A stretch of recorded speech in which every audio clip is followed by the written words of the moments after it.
بسم اللہ الرحمن الرحیم۔ پچھلے سال دوستوں کو یاد ہوگا، بعضوں نے مطالعہ بھی کیا ہوگا، اردو میں ایک بہت اچھی کتاب آئی جناب اختر عثمان کی، مطالعہ بے دل کے عنوان سے، جس میں چیپٹر وائز کچھ نئی باتیں یا بے دل کو جس طرح بر صغیر میں کیا بلکہ خود فارسی یا ایران میں جس کا ابھی تک تعارف اس طرح نہیں ہوا، ان کی انسان دوستی کے حوالے سے، ان کی مزدور دوستی کے حوالے سے، بے دل کی ترقی پسندی کے حوالے سے، اور وہ جو سارے کلاسیکل موضوعات تو وہ الگ ہیں، ان کا تصور زمان، مکان، وحدت الوجود، بہت سی اور چیزیں، اور خاص کر سب کے ہندی، سب کے دری وغیرہ وغیرہ، تو وہ بہت اچھی کتاب تھی، اور آتے ہی جو ہے وہ مقبول ہو گئی اور اب دوبارہ چھپنے کو جا رہی ہے۔ تو خود اختر بھائی نے یہ فرمائش کی تھی کہ بھائی آپ اور قبلہ مبارک صابر اس پہ ضرور لکھیں، تو اس لیے وہی چیز میں لایا ہوں، لیکن چونکہ گفتگو کا مزاج عمومی ہوگا تو اس کو میں مضمون کی صورت میں نہیں پڑھوں گا تاکہ دوستوں کے لیے بوریت پیدا نہ ہو، اور بلکہ کل رات میں نے اکبر انجم کو یہ کہا کہ بھائی میں تو اردو ادب کا طالب علم زیادہ رہا ہوں، بہرحال فارسی ہماری مادری زبان ہے اور فارسی کلاسیک جو ہے وہ ہماری جان ہے، تو بے دل، مولانا، حافظ، خیام، سعدی، بابا طاہر عریان، عطار اور بہت سے جامی، عرفی وغیرہ وغیرہ، نظیری، کون ہے کہ جو ان کو نہ پڑھتا ہو یا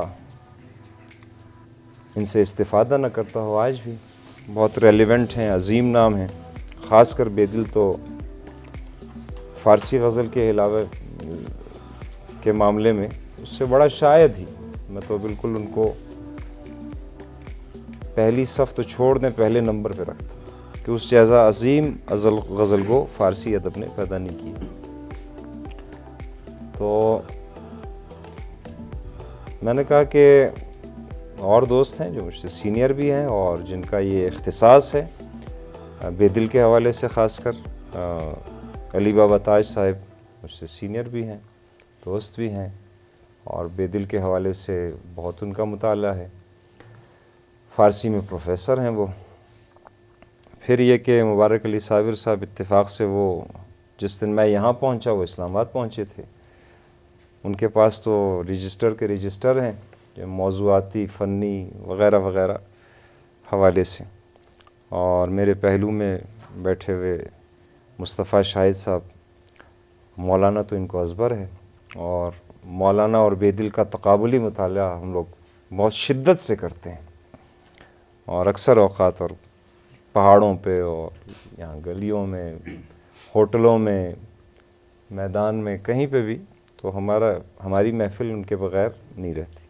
تو یاسین ضمیر بھی جو ہے ایک مقتول ہیں بے دل کے، تو ہماری بعض محفلیں ایسی جمتی ہیں کہ اس میں 2 گھنٹے جو ہے وہ سوائے بے دل کے شاید ہی، اور اگر کسی اور کا ذکر بھی آتا ہے تو وہ تقابلی مطالعے کے بطور کہ ان بڑی شخصیات نے جو ہے ایک دوسرے سے کتنا ہم آہنگ کہا ہے اور کتنا مختلف کہا ہے، اور وہی جو سارے عظیم لوگ جن نقطوں کو پہنچ جاتے ہیں تو یہ انہی نقطوں کو اپنے ٹریٹمنٹ میں یا اپنے اسلوب میں، اپنی تکنیک میں کیسے برتتے ہیں، کیسے سہتے ہیں، کیسے جیتے ہیں، کیسے اٹھتے ہیں، بیٹھتے ہیں ان کے ساتھ، تو وہ ہیں۔ تو بہرحال ان دوستوں سے بھی ہم استفادہ کریں گے، بلکہ آپ استفادہ کریں گے، ہم بھی آپ سے استفادہ کریں گے، اور آپ کے سوالات یا گفتگو سے۔ تو میں مضمون پڑھوں گا، لیکن رک کر جس حد تک ہم پہنچ سکے، کہ فرض کریں 1 پیراگراف 2 پیراگراف ہم پڑھ کے تو اس میں ایک عمومی ڈسکشن کی صورتحال ہم پیدا کریں گے تاکہ گفت و شنید رہے۔ تو مضمون کا عنوان مطالعہ بے دل اور اختر عثمان۔ دل اگر می داشت وسعت، بی نشان بود این چمن، رنگ می بیرون نشست از بس کے مینا تنگ بود. ابو المعانی مرزا عبدالقادر بیدل دہلوی کا یہ عظیم شعر نہ صرف حیات و کائنات کے آغاز کا عارفانہ و شاعرانہ تصور عطا کرتا ہے، بلکہ شاعر کے نقطۂ نظر کا ادعا بھی کرتا ہے. یعنی ہم یہاں پھر وہی عمومی گفتگو کی صورت کہ ہمارے پاس خدا، کائنات، زندگی، انسان، یہ بہت بڑے سبجیکٹس ہیں جن پہ بات کیے بغیر کوئی بھی مذہب، کوئی بھی مذہبی رہنما، کوئی بھی پیغمبر، ولی، سائنس، کوئی بڑا ادیب ان سے صرف نظر کر کے نہیں گزر سکتا، کوئی فلسفہ، کوئی نظام فکر. تو اب تک ہمارے پاس بڑی سطح پہ ایک رویہ ہے یا ایک طریق ہے دیکھنے کا، وہ ہے مذہب کا، کسی بھی مذہب کا. خدا ہے اور اس طرح ہے، انسان ہے تو اس کی یہ ذمہ داریاں ہیں، کائنات ہے، مسائل ہیں، سماج ہے، فلاں ہے، یوں کرنا ہے، یہاں تک جانا ہے. یہ ایک اپروچ ہے اور اس میں لکیریں کھینچی ہوئی ہیں. یعنی شریعت میں بہت سی جگہوں پہ گنجائشات ہیں. آپ نماز پڑھتے ہیں، کم پڑھتے ہیں، نہیں پڑھتے، اللہ بخش دے گا، نہیں بخشے گا، کیا کرے گا، یہ ایک اور. لیکن یہ جو ہمارے ارد گرد فطرت ہے، اس میں کوئی بخشنے والی بات نہیں ہے. آپ نیچر کو ڈسٹرائے کریں گے، وہ اپنا آپ درست کر کے رہے گی. آپ کچھ اپنے بدن کے ساتھ کرتے ہیں، وہ اس کا جو بھی ہوگا وہ آپ کو دکھائی دے گا. تو دوسری صورتحال ہو گئی نیچر کی، جس کو کیا نیچرل سائنسز ٹریٹ کرتی ہے. تو دوسرا ہمارا دیکھنے کا انداز اس کائنات، زندگی، انسان وغیرہ کو سمجھنے کا، وہ سائنسی ہے. ایک مذہبی ہے، ایک سائنسی ہے. لیکن وہاں پہ بھی لکیر کھینچی ہوئی ہے کہ یہ کریں گے، وہ کریں گے تو یوں ہوگا، یوں ہوگا. 2+2=4 ہے، اس سے زیادہ نہ کم. لیکن انسان ایک عجیب چیز ہے، وہ خواب دیکھتا ہے، وہ اڑنا چاہتا ہے، وہ ماضی میں جانا چاہتا ہے، وہ فیوچر میں جانا چاہتا ہے، وہ رنگوں سے اپنی دنیا مزین کرنا چاہتا ہے، وہ رقص کرنا چاہتا ہے، وہ عجیب کام کرنا چاہتا ہے جو بعض اوقات صرف خواب و خیال کی دسترس میں ہے، وہ ہو نہیں سکتا اس طرح. تو اب یہ جو تھرڈ ڈائمنشن ہے، یہ ہے ادویات، یہ ہے فنون لطیفہ. تو اس لیے میں نے کہا کہ شاعرانہ نقطۂ نظر کا ادعا کرنا، شاعر کی دنیا بالکل مختلف ہے. تو بلکہ شاعر کے نقطۂ نظر کا ادعا بھی کرتا ہے کہ تخلیق شریک چاہتی ہے. یعنی قرآن میں بھی ہے کہ میں ایک چھپا ہوا خزانہ تھا، پس میں نے چاہا کہ ظاہر ہو جاؤں، پہچنوایا جاؤں. تو یہ صورت ہے. تو تخلیق ہی وہ ذریعہ ہے جو تخلیق کار کی اپج، جہت پذیری اور صنائی کی تہ در تہ مگر ناپیدا کنار پہنائی کے لیے در باز کرتی ہے. بے دل چونکہ صوفی کے بجائے فلسفیانہ طریقے فکر اور شاعرانہ دل کے مالک ہیں، یہ بہت واضح ہے. اس لیے ان کے ہاں اضطراب اور سوال قدم بقدم اور ساتھ اٹھتے ہیں. ایک صوفی کی دنیا کیا ہے بھائی؟ وہ جذب ہے، وہ کیف ہے، وہ ایک منزل سے دوسری منزل ہے، اور وہاں سکون ہے، وہاں نروان ہے. یہ صوفی کی دنیا ہے. شاعر کی دنیا یہ نہیں ہے، شاعر کا منصب یہ نہیں ہے. اگر شاعر جو ہے وہ سکون میں آ گیا تو پھر وہ کہے گا کیا، وہ دیکھے گا کیا، وہ دکھائے گا کیا، وہ سوال کیا اٹھائے گا، اس خیال کو کیسے وہ تمثیل میں لے آئے گا، امیج میں لے آئے گا، وہ کنایہ کاری کیوں کرے گا. تو یہ صوفی کی دنیا اور شاعر کی دنیا میں فرق ہے. اس لیے زیادہ تر شاعروں کو جو ہے وہ دونوں مکسچر چاہیے. تو یہ سلسلہ. تو بیدل کہتے ہیں صبح جنون بہاریم رسوائی اعتباریم. اب کبھی کوئی صوفی جو ہے وہ یہ بات نہیں کرے گا، اسے رسوائی نہیں چاہیے، اسے اتصال چاہیے. صبح جنون بہاریم رسوائی اعتباریم چاک قبائے امکان پوشیدہ اند ورما.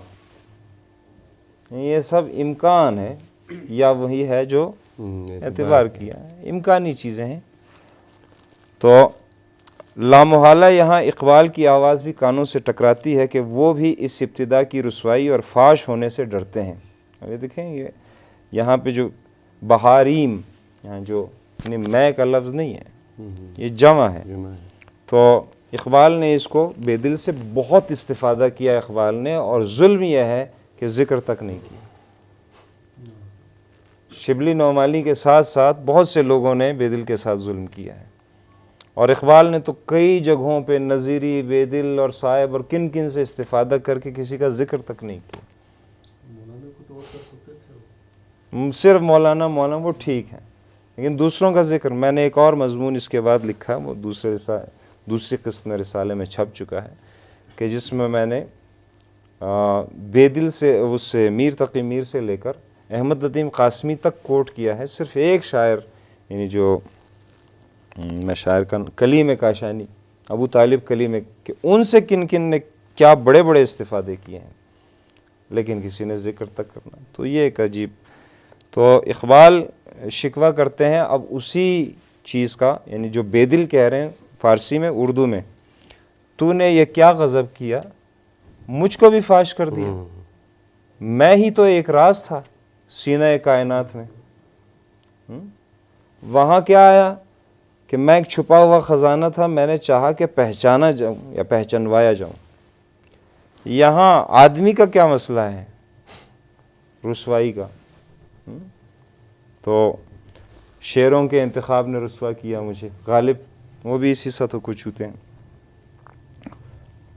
مگر بے دل اپنی جگہ عظیم فنکار ہے، درج بالا شعر میں انہوں نے عجیب ہی ترنگ بھر دیا ہے، جیسا کہ اختر عثمان نے بھی اس کو پیش کیا ہے، اور نثر میں وہ کہتے ہیں کہ ان کے تصور جہاں بینی، ورلڈ آؤٹ لک میں حرکی جدلیات کار فرما ہے۔ اب یہ بالکل ممتاز ایک الگ سی چیز ہے۔ تو درج بالا شعر اس کی بہترین مثال ہے۔ مثلاً اب لفظیات کو یا ٹریٹمنٹ کو دیکھتے ہیں کہ شاعر جو ہے وہ بڑے خیالات کی ٹریٹمنٹ کیا کرتا ہے، اور لفظیات کیا ہیں جو اس کو سپورٹ کریں۔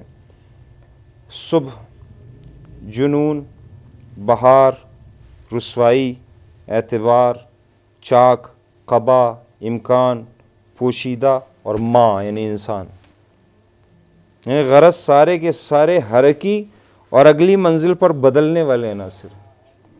پھر دہراتا ہوں، صبح رکتی نہیں ہے، جنون، بہار، رسوائی، اعتبار، انسان، یہ سارے نہ رکنے والے عناصر ہیں۔ تو اس طرح کی ٹریٹمنٹ آپ کو بہت کم نظر آئے گی جو ایک درجے کم یا دو درجے کم کے شاعر ہیں۔ بے دل یہاں بہت ممتاز ہیں اس حوالے سے۔ بے دل مزید کہتے ہیں، غلغل صبح ازل از دل عالم برخاست، کاتش افتاد در این خانہ و آدم برخاست۔ اب یہ جو پورا مضمون میں نے اپنی نظر سے جس کو وہ کیا، کہ جب آپ ایک کسی شاعر کو عظیم کہتے ہیں، بہت عظیم کہتے ہیں، بڑا کہتے ہیں، اہم کہتے ہیں، تو نام لیتے ہی اس کی پوری شخصیت، یا جیسے شروع میں نے کہا کہ خدا سے لے کر کائنات، انسان، زندگی اور چھوٹے بڑے مسائل، آپ اس شاعر کے ہاں وہ ساری چیزیں دیکھتے ہیں کہ اس نے ان سب کو ٹچ کر کے اپنے انداز سے ٹریٹ کیا ہے یا نہیں، تب وہ شاعر بڑا ہو سکتا ہے یا ہو جاتا ہے۔ کسی نے ایک چیز کو، مثلا میں مثال دے دوں، فانی بدایونی، ان کی عجیب ایک دنیا غم ہے، اور اسی کو انہوں نے فراق کو ایک بڑی دنیا کی شکل دے دی، تو کوئی بڑا ورلڈ آؤٹ لک نہیں ہے، جبکہ اس کے مقابلے میں ہم بڑا آؤٹ لک ہے۔ تو اب اسی سے شروع سے ہمارے، تو پھر دیکھیے کہ غلغلہ، صبح ازل، آتش، اضطراب، حیرت، داغ، سوختن، جلنا، اور درون خانہ و بیرون خانہ، غرض ایسا دکھائی دیتا ہے کہ بے دل اس تمام سلسلے پر دلگیر ہیں، وہ نہیں نکلنا چاہتے تھے۔ یا شور یا آتش ازل ابھی بھی سینے میں فروزہ ہیں، یہی وہ کیفیت اور مرحلہ ہے جہاں پہ اختر عثمان نے کہا کہ ان کی تمثالیں متحرک بھی ہیں اور پہلودار بھی ہیں، کیونکہ ڈائنمک ہے ان کا ورلڈ آؤٹ لک یہ سارا۔ تو بے دل اول وحدت الوجودی طرز فکر کے حامل ہیں، یعنی صوفی نہیں ہے وہ، لیکن شروع میں چونکہ اس زمانے میں فارسی یا اس بر صغیر اور یہ سارا جو سینٹرل ایشین خطہ ہے، یہاں پہ ایک عام سی بات تھی، صوفیزم یا وحدت الوجود ہونا یہ ایک عام سی بات تھی، ایک ٹرینڈ تھا، اور وہ آج بھی کچھ دکھائی دیتا ہے۔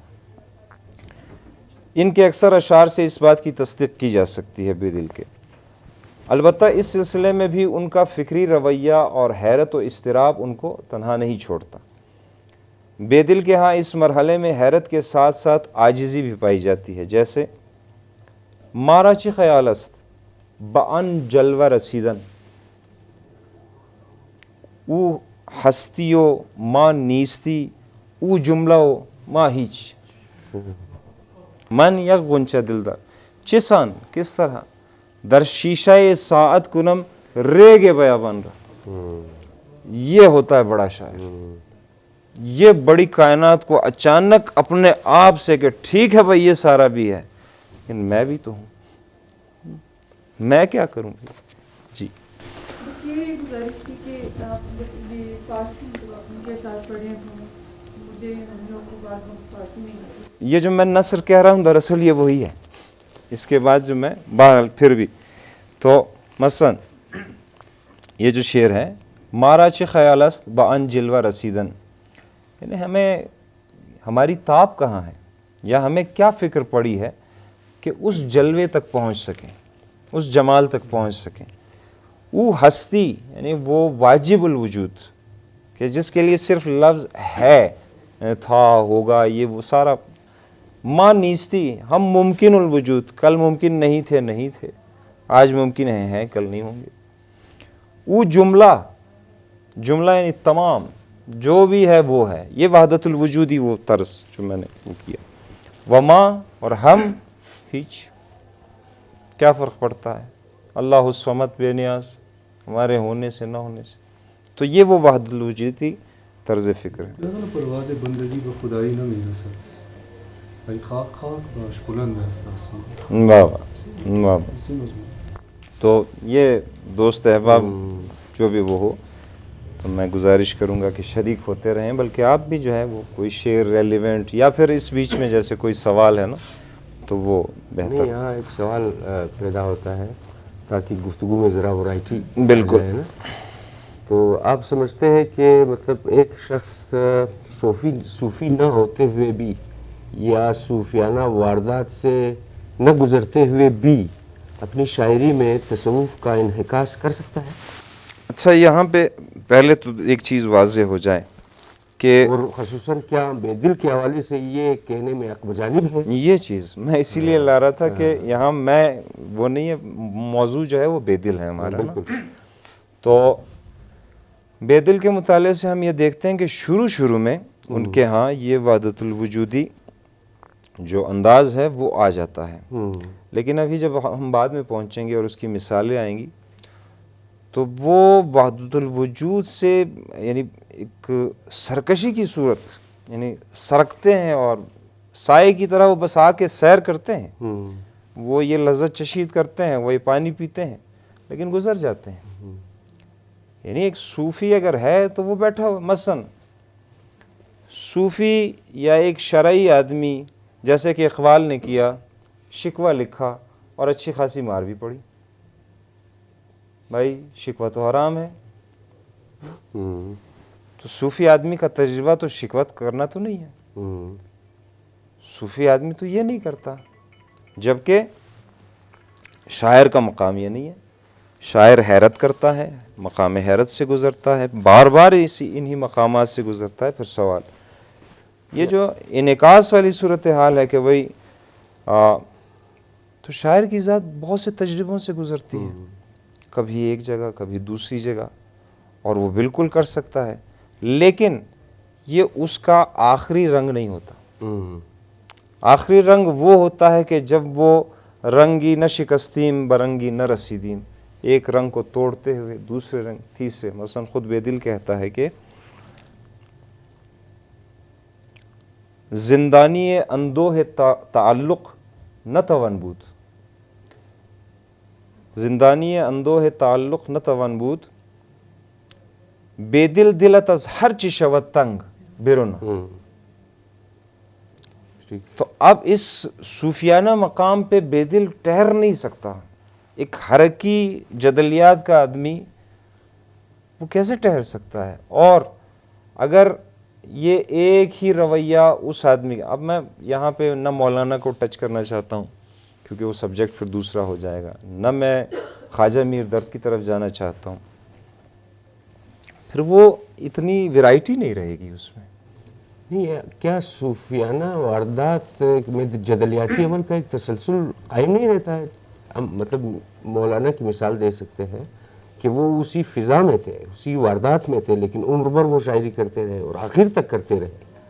تو آپ نے یہ کیسے تصور کر لیا کہ مطلب یہ جدلیاتی عمل ایک صوفی کے ہاں رک جاتا ہے جبکہ ایک شاعر کے ہاں یہ جاری رہتا ہے؟ میرے خیال میں صوفی کے ہاں بھی یہ سلسلہ تصوف کے بڑے مراحل ہیں جس سے انسان گزرتے ہیں. تو وہ ایک شمس اور مولانا رومی کے حوالے سے بہت خوبصورت ایک واقعہ بھی ہے کہ پہلی دفعہ جب شمس کی ملاقات ہوئی مولانا رومی سے تو وہ اس وقت پیشمام تھے اور شریعت کے پابند تھے، 100 مصلات تھے. تو وہ سامنے آ کر کھڑے ہو گئے اور کہا کہ میں مولانا سے رومی سے بات کرنا چاہتا ہوں، ایک سوال ہے میرا. تو وہ جو ساتھ میں نگہبان تھے انہوں نے کہا وقت ضائع کر رہے ہو، تم راستہ دے دو، جلال الدین صاحب آگے جانا چاہتے ہیں. تو مولانا نے کہا نہیں، ان کو سوال پوچھنے دیا. تو پھر انہوں نے پوچھا کہ ایک طرف بایزید بستامی ہے جو کہ خود کو پیغمبر کا جو ہے مطلب غلام کہتا ہے، اور بایزید بستامی جب وجد میں آ جاتا ہے تو وہ کہتا ہے کہ یا اے اللہ تو نے مجھے کیا مقام دیا ہے، جبکہ خود حضور پاک جو ہے وہ دن میں جو ہے 70 دفعہ استغفار کرتے تھے. یہ کیا ہے؟ تو مولانا نے جواب دیا اور تسلی بخش جواب دیا کہ دراصل ہر کسی کا ایک ظرف ہوتا ہے. بایزید بستامی کا ظرف جو ہے وہ بھر چکا تھا، اسی لیے وہ سمجھتا تھا کہ میں ایک جگہ پہنچ گیا ہوں، جبکہ خود حضور پاک کا جو ظرف ہے وہ اتنا بڑا تھا کہ وہ بار بار بھرنے کے باوجود بھی وہ محسوس کرتے تھے کہ یہ ایک اس میں خلا ہے، بھرنے کا امکان اس میں زیادہ ہے. تو صوفیوں میں بھی اس طرح مطلب یہ جدلیاتی عمل میرے خیال میں ایک سلسلہ جاری رہنا چاہیے تھا کہ مطلب یہاں بات کے عین فطرت بھی ہے کہ یہ جاری رہے. میرے خیال میں یہاں بات کے کئی پہلو نکلتے ہیں. مثلا قرآن کہتا ہے کہ ہم نے تجھے شاعر نہیں بنا کے بھیجا. علم الکلام کے حوالے سے اس کا دوسرا پہلو یہ نکلتا ہے کہ شاعر بنا کر بھیجنے والے بھی ہم ہی ہیں. بالکل. اچھا، پیغمبر معراج سے جا کے واپس پلٹتا ہے، صوفی چوتھے مقام پہ واپس نہیں آنا چاہتا. کیسے واپس آ سکتا ہے؟ پاگل ایک جگہ رک جاتا ہے. تو اب شاعر کہاں گیا؟ تو یہ تو بالکل الگ کائنات ہو گئی کہ صوفی جو ہے وہ اسی ایک عالم کیف میں یا ایک عالم میں یوں جانا چاہتا ہے. میں یہ کہہ رہا ہوں. جبکہ یہاں جو حرکی ہم اس کی بات کر رہے ہیں، ڈائنامک سچویشن کی بات کر رہے ہیں، کوئی یہاں بھی دیکھ رہا ہے، یہاں بھی دیکھ رہا ہے، پھر پلٹ آ رہا ہے، پھر جا رہا ہے، پھر اضطراب ہے، اوپر جا رہا ہے، پھر اضطراب ہے، یہاں جا رہا ہے، پھر سوال ہے. صوفی ہے کہ یہاں خاموشی ہے، صوفی کے یہاں شکایت نہیں ہے، صوفی کے یہاں پلٹنا نہیں ہے، ضم ہونا ہے. صوفی کے یہاں اتصال کرنا ہے، فنا فی توحید ہے، فنا فی شیخ ہے. لیکن وہاں فنا تک فی پہنچنے میں جدلیاتی عمل تو ہے نا. نہیں مصطفیٰ صاحب، دراصل میں یہ کہہ رہا ہوں نا وہ بہت بڑا مرحلہ ہے، وہ تو انتہا ہے. اصل میں طالب صاحب کا مطلب یہاں پر یہ نہیں تھا کہ ہم تصوف کو یعنی شاعری میں سے بالکل نکال دیں، یا شاعری میں اگر تصوف کے اثرات شاعری پر بہت زیادہ ہوں گے تو کوئی شاعری نہیں کر سکتا. تصوف میرے خیال میں اس کو شاعری کا اس میں جز ہم اس کو کہہ سکتے ہیں، لیکن اس شاعری میں تصوف کل نہیں ہو سکتا. پہلی بات تو یہ ہے کیونکہ